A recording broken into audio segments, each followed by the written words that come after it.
మొన్నటిదాకా అక్కడ ఒక చెరువు ఉండేది. ప్రధాన రహదారికి దగ్గరగా ఉండడంతో ఒక బడా బిల్డర్ కన్నుపడింది. చెరువును ఆనుకొని ఉన్న తనకున్న స్థలంలో షెడ్లు నిర్మించాడు. ఆ తర్వాత మెల్లమెల్లగా చెరువును ఆక్రమించుకోవడం మొదలుపెట్టాడు. క్రమక్రమంగా చెరువును పూర్తి చేశారు. చెరువులోనే 23 అంతస్తుల భవనాలు నిర్మించి అమ్మకాలు ప్రారంభించాడు. బడా బిల్డర్ కావడంతో అధికారులు కూడా చేతనైనంత సాయం చేశారు. స్థానికులు ఎవరైనా చెరువు దగ్గరకు వెళ్లాలంటే సాహసయాత్ర చేయాల్సిందే.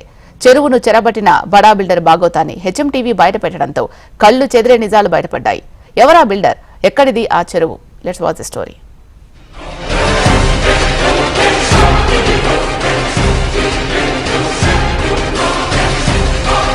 నిరుపేద చిన్న గుడిసె వేసుకుంటే హడావుడి చేసే అధికారులు బడాబాబుల పట్ల మాత్రం చూసి చూడనట్టు వ్యవహరిస్తున్నారు. చెరువులను చెరబట్టి భవనాలు నిర్మిస్తున్న దొరబాబులకు రెడ్ కార్పెట్ పరుస్తున్నారు. హైదరాబాద్ సాగునీటి అవసరాలు తీర్చిన నీటి తటాకాలు కనుమరుగు కావడంపై చాలా కాలం నుంచి హెచ్ఎంటీవీ వరుస ప్రత్యేక కథనాలు ప్రసారం చేస్తోంది. అయితే హెచ్ఎంటీవీ ఇప్పటివరకు సమాజం ముందుంచిన చెరువుల ఆక్రమణలన్నీ ఒకెత్తైతే ఇప్పుడు మనం చూడబోయే చెరువుల కబ్జా వేరే లెవెల్. హైదరాబాద్ శివారులో బాచుపల్లి నుంచి గండిమైసమ్మకు వెళ్లే ప్రధాన రహదారికి సమీపంలో కోమటిగుంట చెరువు ఉంది అనే కంటే ఉండేది అంటే బాగుంటుందేమో. అవును, కోమటిగుంట చెరువును ఓ బడా రియల్ ఎస్టేట్ సంస్థ చాలా తెలివిగా కబ్జా చేసి చెరువు ఆనవాలే కనిపించకుండా చేసింది. మిగిలిన చిన్న నీటిగుంట గతంలో ఇక్కడ ఓ చెరువు ఉండేది అని తెలియజేస్తోంది.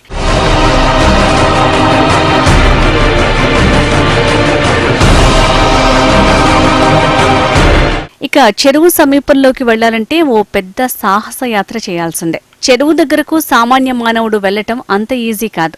గూగుల్ మ్యాప్లో మాత్రమే కనిపించే చెరువుకుంట చెరువుకు వెళ్లే మార్గాన్ని రియల్ ఎస్టేట్ సంస్థ మూసివేసింది. పక్కనే మిగిలిన కొంత దారిని కూడా చెరువు పక్కనే ఉండే మరో రియల్టర్ షెడ్లు నిర్మించి పూర్తిగా కవర్ చేయటంతో చెరువుకు వెళ్లే మార్గాలన్నీ మూసుకుపోయాయి. చెరువును వెతుక్కుంటూ వెళ్లిన హెచ్ఎంటీవీ ప్రతినిధి పెద్ద సాహసమే చేయాల్సొచ్చింది. రాళ్లు రప్పలు దాటుకుంటూ ముళ్ల పొదల్ని తప్పించుకుంటూ వెళ్తే తప్ప చెరువు సమీపానికి చేరుకోలేకపోయారు.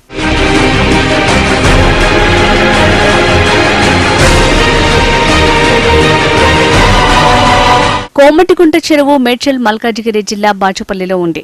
కోమటికుంట చెరువు నీటి నిల్వ విస్తీర్ణం 2.100 ఎకరాలు కాగా చెరువు ఎఫ్టీఎల్ 7.650 ఎకరాల వరకు విస్తరించి ఉన్నట్లు హెచ్ఎండిఏ లేక్ ప్రొటెక్షన్ కమిటీ నమోదు చేసిన రికార్డులు తేటతెల్లంచేస్తున్నాయి. నవంబర్ 2023లో ఇరిగేషన్ అధికారులు సర్వే నిర్వహించి హద్దులు ఖరారు చేశారు. కోమటికుంట చెరువు ఎఫ్టీఎల్ నుంచి బఫర్ జోన్ 9 మీటర్లు అంటే 30 అడుగులుగా ఉన్నట్టు జీవో నంబర్ 168 ద్వారా వెల్లడించింది.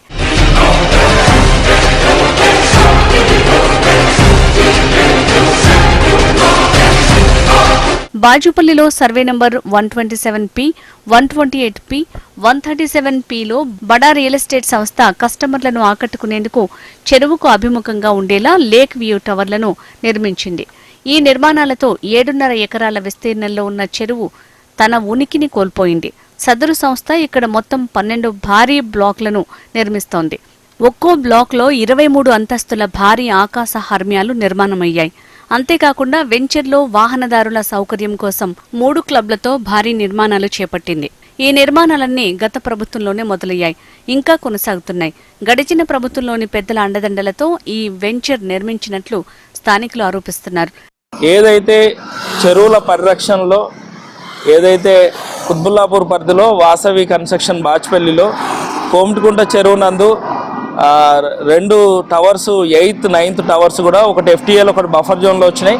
దాంట్లో 9th టవర్ 23 అంతస్తులు బఫర్ జోన్లో నిర్మించారు. తర్వాత 8th బ్లాక్ పుట్టింగ్ స్టేజ్లో ఉంది. ఈ విధంగా చెరువుల్లో ఏదైతే గొప్ప గొప్ప కన్స్ట్రక్షన్స్ గత బీఆర్ఎస్ ప్రభుత్వంలో చెరువులలో అక్రమ నిర్మాణాలకు అనుమతులు ఇవ్వడమే కాకుండా అక్రమ నిర్మాణాలపైన అధికారులు చర్యలు తీసుకొని పోలీస్ కేసులు నమోదు చేసినా కూడా అప్పటి ప్రభుత్వం ఖాతరు చేయలేదు. కనీసం హైకోర్టుకి వెళ్ళినా కూడా పూర్తి స్థాయిలో చర్యలు తీసుకోకుంటే మళ్ళీ కూడా హైడ్రా కమిషనర్ దాన్ని పూర్తి స్థాయిలో పరిశీలించి మరి కూల్చివేతకు చర్యలు ప్రారంభించినాక మరి ప్రభుత్వం మీద ఏమైందో తెలియదు. కానీ గత బీఆర్ఎస్ ప్రభుత్వంలో అక్రమ నిర్మాణాలు చెరువులు జరిగినాయి. కాంగ్రెస్ ప్రభుత్వం వచ్చిన చర్యలు తీసుకుంటామన్నారు. కానీ మళ్ళీ చర్యల విషయంలో వెనకడిగి వేయడం వల్ల మళ్ళీ మేము హైకోర్టును ఆశ్రయించడం జరిగింది. వాసవి కన్స్ట్రక్షన్ 8th 9th బ్లాక్ను కూల్చివేయాలి, చెరువును రీస్టోర్ చేయాలనే ఉద్దేశంతో మేము కోర్టుకు వెళ్ళినాం. 3-5 తర్వాత 954 2024 WP వేసాం వాసవి కన్స్ట్రక్షన్ మీద. ఇప్పటికీ కోర్టు నోటీసులు ఇచ్చింది. మేము ఏదైతే కోమటికుంట చెరువులో వాసవి కన్స్ట్రక్షన్ పూర్తిగా అక్రమ నిర్మాణాలు FTL బఫర్ జోన్లో చేసింది, దానిపైన 2 కేసులు బాచుపల్లి PS లో నమోదు కావడమే కాకుండా కేసులు ఛార్జ్షీట్ కూడా వేసిన పరిస్థితి. వెంచర్లో అప్పటి నేతలు స్వయంగా ఇన్వాల్వ్ అయ్యారని, అందుకే అధికారులు కూడా చూసి చూడనట్లుంటున్నారు. అధికారుల ధోరణిని సవాల్ చేస్తూ నిజాంపేటకు చెందిన ఎం సతీష్ అనే వ్యక్తి హైకోర్టు మెట్లెక్కారు. అనంతరం జరిగిన పరిణామాలతో HMDA ఇరిగేషన్ శాఖ 8-9 బ్లాకులు FTL బఫర్ జోన్ పరిధిలో ఉన్నట్టు గుర్తించి ఆ 2 బ్లాకులలో నిర్మాణాలను నిలిపివేశారు. తమ నిర్మాణాలను నిలిపివేస్తూ HMDA ఇచ్చిన ఉత్తర్వుల్ని సవాల్ చేస్తూ నిర్మాణ సంస్థ LLP పిటిషన్ దాఖలు చేసింది. అన్ని అనుమతులు తీసుకున్నాకే 12 బ్లాకులతో నిర్మాణాలు కొనసాగిస్తున్నట్లు నిర్మాణ సంస్థ వాదిస్తోంది. వాసవి కన్స్ట్రక్షన్ చెరువుల పన్ను తర్వాత ప్రభుత్వ భూముల పక్కన కబ్జా ఏదైతే లేక్ వ్యూ అనే పేరుతో కబ్జాలు చేసుకొని అక్రమ నిర్మాణాలు చేసి ప్రజలకు అంటగట్టే ప్రయత్నం ఇప్పటికి కొంత తగ్గింది. కానీ ఇప్పుడున్న కాంగ్రెస్ ప్రభుత్వం పూర్తి స్థాయిలో గత ప్రభుత్వంలో ఏవైతే పూర్తి స్థాయిలో చెరువు నిర్మాణాలు ఉన్నాయో వాటిని కూల్చివేయాలి, వాటి విషయంలో ఎగ్జంప్షన్ ఇస్తే ఇప్పుడు ఎవరైతే కొత్తగా వచ్చిలో వాళ్ళు ఆ వాసవి కానీ ఇట్లాంటి కన్స్ట్రక్షన్స్ను అక్రమ నిర్మాణాలు చేసిలో వాటిని ఎందుకు వదిలేశారు, మాపైన ఎందుకు చర్యలు తీసుకుంటారని కోర్టును ఆశ్రయించే పరిస్థితి ఉంది. కాబట్టి పూర్తి స్థాయిలో అక్రమ నిర్మాణం చెరువులో చేసిన వాసవి కన్స్ట్రక్షన్ పైన చర్యలు తీసుకోవాలని, ఆ చర్యలు తీసుకొని ఎడల మేము కోర్టు ద్వారా పోరాడుతున్నాం. ఈసారి కేంద్ర ప్రభుత్వాన్ని కూడా హైకోర్టులో మా పిటిషన్లో పార్టీ చేయడం జరిగింది. కాబట్టి ఇట్లాంటి చెరువుల పరిరక్షణలో అక్రమ బడా బిల్డర్ల పైన చర్యలు తీసుకున్నప్పుడు ప్రజల్లో నమ్మకం కలుగుతుంది అనేది మా ఆలోచన. ప్రస్తుతం 8-9 బ్లాకులలో పనులు నిలిచిపోయినట్లు ప్రచారం జరుగుతున్న గ్రౌండ్ లెవెల్లో పరిస్థితులు వేరే విధంగా ఉన్నాయి. గ్రౌండ్ లెవెల్లో పరిస్థితులను పరిశీలించేందుకు HMTV వెళ్లగా అక్కడ యథావిధిగా పనులు కొనసాగుతున్నాయి. చెరువు చుట్టూ జరుగుతున్న పనుల్ని సాకుగా చూపి పెద్ద బండరాళ్లతో కోమటికుంట చెరువును కొద్దిగా పూడ్చివేస్తున్నారు. ఈ విషయంపై స్థానికులు హైడ్రాను ఆశ్రయించగా హైడ్రా కమిషనర్ రంగనాథ్ చెరువును నిర్మాణాలను పరిశీలించారు. ఆ తర్వాత నోయిడా ట్విన్ టవర్స్ తరహాలోనే వీటిని కూల్చివేస్తారంటూ స్థానికంగా ప్రచారం జరిగింది. కానీ పనులు మాత్రం యథావిధిగా సాగుతున్నాయి.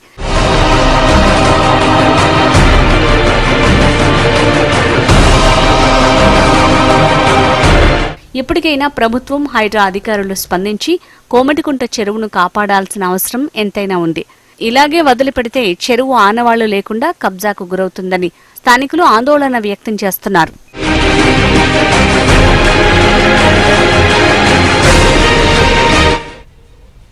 ప్రభుత్వాలు ఎన్ని చర్యలు తీసుకున్నా రియల్ ఎస్టేట్ వ్యాపారులు యథేచ్ఛగా ప్రభుత్వ భూములు, చెరువులను చెరబడుతూనే ఉన్నారు. కొన్ని సందర్భాల్లో ప్రభుత్వ పెద్దలు కూడా ఇలాంటి వారితో చేతులు కలపడంతో కబ్జాకోరుల పని మరింత సులువుగా మారుతోంది అన్న ఆరోపణలు ఉన్నాయి. సరిగ్గా అలాంటి కబ్జాలే మేడ్చల్, మల్కాజ్గిరి జిల్లాలో జరుగుతున్నాయి. బాచుపల్లి నుంచి గండి మైసమ్మకు వెళ్లే దారిలో ఉన్న కోమటికుంట చెరువును ఒక రియల్ ఎస్టేట్ సంస్థ చెరబట్టింది. కోమటికుంట చెరువు కబ్జాపై మరిన్ని వివరాలు మా ప్రతినిధి రామకృష్ణ అందజేస్తారు. నగరంలో చెరువులు రోజురోజుకి కనుమరుగైపోతున్నాయి. రాబోయే రోజుల్లో కేవలం పుస్తకాల్లో మాత్రమే చూసుకునే పరిస్థితులు ప్రస్తుతం కనిపిస్తున్నాయి. ప్రస్తుతం నేను బాచుపల్లి ప్రధాన ఏరియా మొత్తం కూడా ఏదైతే కోమటికుంట అంటారు, లేకపోతే కామటికుంట అంటారు, అంటే 2 విధాలుగా పిలుస్తారు. కానీ అధికారిక లెక్కల ప్రకారం మాత్రం ఇది కోమటికుంట అంటారు. మొత్తం 7.5 ఎకరాలకు పైగా దీన్ని అయితే సర్వే కూడా చేయడం జరిగింది. 2023లో దీనికి మొత్తం కూడా బౌండరీస్ అన్నింటినీ కూడా ఏర్పాటు చేయడం జరిగింది. దీనికి సంబంధించి కూడా వాసవి బిల్డర్స్ ఇక్కడైతే ప్రధాన కన్స్ట్రక్షన్స్ నడుస్తున్నాయి. వాస్తవానికి చెరువు ఉన్న సమయంలో ఇక్కడ ఎలాంటి వ్యర్థాలు కానీ ఏవి వేయకూడదు. కానీ పరిస్థితి మాత్రం ఇక్కడ మొత్తం కూడా వ్యర్థాలను అయితే వేయడం జరుగుతుంది. మరోవైపు ఇక్కడ 2 బ్లాకులు కూడా 8-9 బ్లాక్స్ ఏవైతే ఉన్నాయో ఈ 2 బ్లాకులు కూడా FTL పరిధికి సంబంధించింది. అంటే ఏదైతే FTLకి సంబంధించిన బఫర్ జోన్ ఉంటుందో ఆ బఫర్ జోన్ పరిధిలో కట్టారు అనేది ప్రధానంగా దీనికి సంబంధించి కూడా ఇప్పటికే ఆరోపణలు రావడం జరిగింది. మరోవైపు ప్రభుత్వం కూడా దీనిపైన ఎంక్వైరీ వేయడం జరిగింది. వాస్తవానికి ఈ చెరువు దగ్గరికి రావాలి అంటే మాత్రం అత్యంత క్లిష్టమైన పరిస్థితి అని చెప్పాలి. ఓవైపు మొత్తం కూడా ఈ వాసవి బిల్డర్స్ మొత్తం కూడా తన ఆధీనంలోకి తీసుకుంటే, మరోవైపు ఈ ప్రాంతంలో ఇక్కడ మొత్తం ఇంకొక పర్సన్ మొత్తం కూడా షెడ్స్ వేయడం జరిగింది. అక్కడి నుంచి కూడా వచ్చే పరిస్థితి లేదు. అది ప్రధాన రహదారి, అంటే అత్యంత ప్రధాన రహదారి బాచుపల్లి నుంచి మియాపూర్కి వెళ్ళే ప్రధాన రహదారి. ఇక్కడ ఎక్కడా కూడా 20 నుంచి 35 కోట్లకు పైగా పలుకుతోంది. ఈ మార్గంలోకి రావాలంటే మాత్రం ఈ చెట్లు వీటన్నింటిని కూడా పూర్తి స్థాయిలో దాటుకుంటూ హెచ్ఎంటీవీ ఇక్కడికి రావడం జరిగింది. ఎందుకంటే అసలు కోమటికుంట అనేది జనాలకి చూపించే ప్రయత్నం చేసింది. వచ్చే సమయంలో అక్కడ చిన్న కుంట కూడా కనిపించింది. ఆ కుంట కూడా ఇక్కడి నుంచి వెళ్ళే నీరన్నీ కూడా అక్కడికి వెళ్ళే విధంగా కూడా ఏర్పాటు చేయడం. గతంలో అక్కడ ఆవులు ఏవైతే మెస్తున్నాయో ఇక్కడ అన్నీ కూడా పశువులు అన్నింటినీ కూడా పెంచేవాళ్ళు. ఇదంతా కూడా వ్యవసాయ ప్రాంతంగా ఉండేది. కానీ ప్రస్తుతం ఇక్కడ ధరలు పెరగడంతో పట్టా భూములు ఏవైతే ఉంటాయి, అంటే ఇక్కడ వ్యవసాయం చేసుకోవడానికి ఇచ్చే పట్టా భూములు ఇవన్నీ కూడా FTL బఫర్ జోన్ల పరిధిలో అన్నీ కూడా పట్టా భూములు ఇవ్వడం జరుగుతుంది. కానీ పట్టా భూములు కేవలం వ్యవసాయం చేసుకోవడం వరకు మాత్రమే ఉండాలి. కానీ వ్యవసాయం దాటి ఈ మొత్తాన్ని కూడా అమ్మకాలు కూడా చేయడం జరిగింది. ఇక్కడ ధరలు పెరగడంతో వీటన్నిటిని కూడా అమ్మేయడం జరిగింది. అయితే దీనికి సంబంధించి కూడా గతంలో హైడ్రా పూర్తి స్థాయిలో ఏర్పాటు అయినప్పటికీ కూడా బ్లాక్ 8, బ్లాక్ 9 ఈ 2 బ్లాకుల్లో కూడా ఇప్పటివరకు కూడా ఎలాంటి చర్యలు తీసుకోలేదు. ఓవైపు బఫర్ జోన్ పరిధిలోకి వస్తున్నప్పటికీ కూడా పనులైతే యథావిధిగా కొనసాగుతున్నాయి. ఇదే పరిస్థితి కొనసాగితే ఖచ్చితంగా ప్రస్తుతం నా ముందు మొత్తం కూడా బండరాళ్ళు ఏవైతే కనిపిస్తున్నాయో ఇవన్నీ కూడా చెరువుకు సంబంధించిన FTL బఫర్ జోన్ పరిధులు నిర్ణయించాల్సి ఉంటుంది.